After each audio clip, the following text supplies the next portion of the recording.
నాకు 2 లక్షలు కావాలన్నా, బైక్ కొనుక్కోవాలి. 2 లక్షల? ఈ రిక్షా తొక్కేవాడి దగ్గర 2 లక్షలు ఎక్కడి నుంచి వస్తాయి నాన్న? నాకా వయసు అయిపోయింది, రేపు నువ్వే నన్ను చూసుకోవాలి. నా దగ్గర అంత డబ్బు ఎక్కడది నాన్న? మా ఫ్రెండ్స్ చూడు, వాళ్ళ నాన్నలతో ఎంత హ్యాపీగా ఉన్నారు, నువ్వు ఉన్నావు. నాకు పెట్టందే కదా, రేపు నిన్ను కూడా నేనే చూడరా. అలాంటి బతుకు ఉన్నా ఒకటే, లేకపోయినా ఒకటే. అసలు నీలాంటి కొడుకు పుట్టాను చూడు, నా దరిద్రం. ఛే!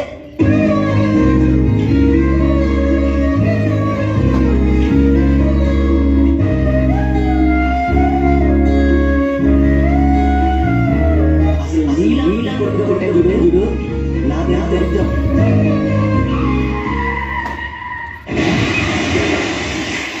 సారీ సార్, మీ ఫాదర్కి లేరు. సార్, మీ నాన్నగారు మీ పేరు మీద 5 లక్షల పాలసీ తీసుకున్నారు, కలెక్ట్ చేసుకోండి. ఏదో లెటర్లో ఉంది. నాన్న, నువ్వు సంతోషంగా ఉండటమే నాకు కావాలి. అందరి తండ్రులాగా నిన్ను చూసుకోనందుకు నన్ను క్షమిస్తావు కదా. ఇప్పుడు నీకు నచ్చిన బండి కొనుక్కో. నేను బ్రతికున్నప్పుడు ఇవ్వలేని సంతోషాన్ని నేను చనిపోయాక ఇస్తున్నాను. నీకన్నా నా ప్రాణమేమి ఎక్కువ కాదు నాన్న.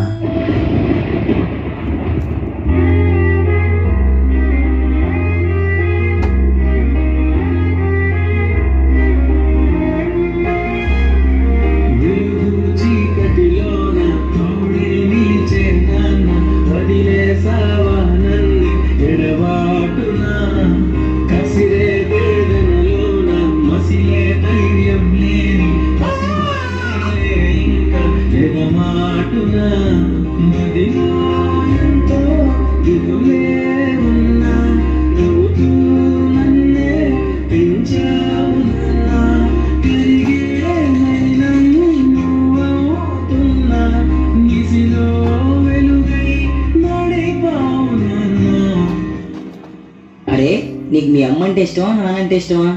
నాకు అమ్మే ఇష్టం రా. ఎందుకంటే 9 నెలలు మోసి జన్మనిచ్చింది. అందుకే నాన్నకంటే కొంచెం అమ్మే ఎక్కువ ఇష్టం. నాన్న ఎందుకో వెనకబడ్డాడు. అమ్మ 9 నెలలు మోస్తే నాన్న 25 ఏళ్ళు. రెండూ సమానమే అయినా నాన్న ఎందుకో వెనకబడ్డాడు. ఫోన్లోనూ అమ్మ పేరే, దెబ్బ తగిలినప్పుడు అమ్మ అని కలవడే. మిగతా అప్పుడు గుర్తురానందుకు నాన్న ఎప్పుడైనా బాధపడ్డాడా?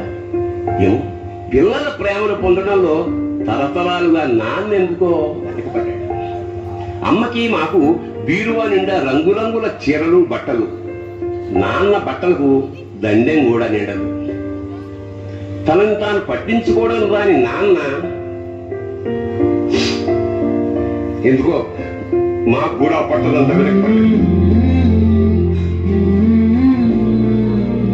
అమ్మకి అన్నో కొన్నో బంగారు నగలు, నాన్నకి బంగారం చున్న పట్టు పంచొకటి. కుటుంబం కోసం ఎంత చేసినా తగిన గుర్తింపు తెచ్చుకోవడంలో నాన్న ఎందుకో పాపం బాగా. ఇష్టమైన కూర అని చెప్పి పిల్లలు మొత్తం తినేస్తే ఆ పూటకి పచ్చడి మెతుకులతోనే ఇష్టంగా తినే నాన్న.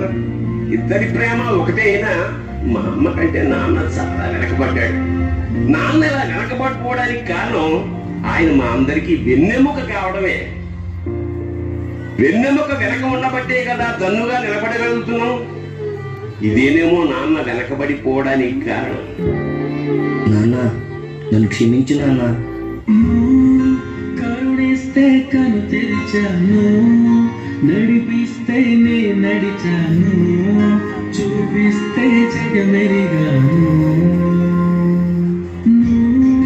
కథ చెబితే మై మరిచని, ఎదపైనే నిర్మించానే, నీ కొడుకై తరించాను. అరే రాజు, నాన్న క్రికెట్ ఆడు.